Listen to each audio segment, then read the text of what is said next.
ঈদের আর মাত্র 2 দিন বাকি, আর কালেক্টরি মার্কেটে লিটারালি ভাই পুরো আগুন লাগা গেছে। রাত 10টার পর আমরা গেছিলাম, কিন্তু তারপরও এত পরিমাণ ভিড় আর এত পরিমাণ ক্রাউড তা বলার মতো না। এই কালেক্টরি মার্কেট নিয়ে এর আগেও একটা ভিডিও করেছিলাম এবং সেখানে বলেছিলাম যে ভাই আপনাকে প্রোডাক্ট চিনতে হবে এবং বার্গেনিং এ একেবারে উস্তাদ হতে হবে, তাহলে আপনি জিততে পারবেন।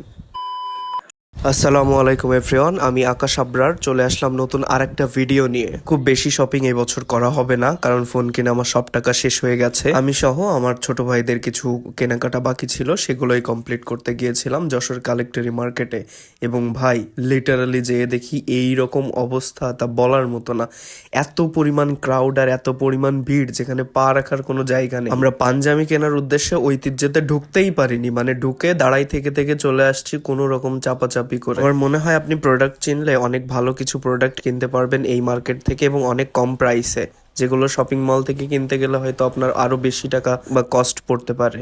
পাঞ্জাবির সাথে পরার জন্য খুব সুন্দর একটা জুতো চয়েস করে আমরা নিয়ে চলে আসলাম, এবং লিটারালি ভাই প্রায় 1টা-1:30 বেজে গেছিল, এবং দেখি একটা বাজতেই দেখি পুরা কালেক্টরি মার্কেট, দরটানা বলেন, HMM রোড বলেন, সবকিছু পুরাই ফাঁকা। যাই হোক, আজকের ভিডিও এই পর্যন্তই। সবাই সুস্থ থাকবেন, ভালো থাকবেন, আপনাদের ঈদ খুব ভালো করে কাটুক এই দোয়া করি। দেখা হচ্ছে নতুন কোনো ভিডিওতে।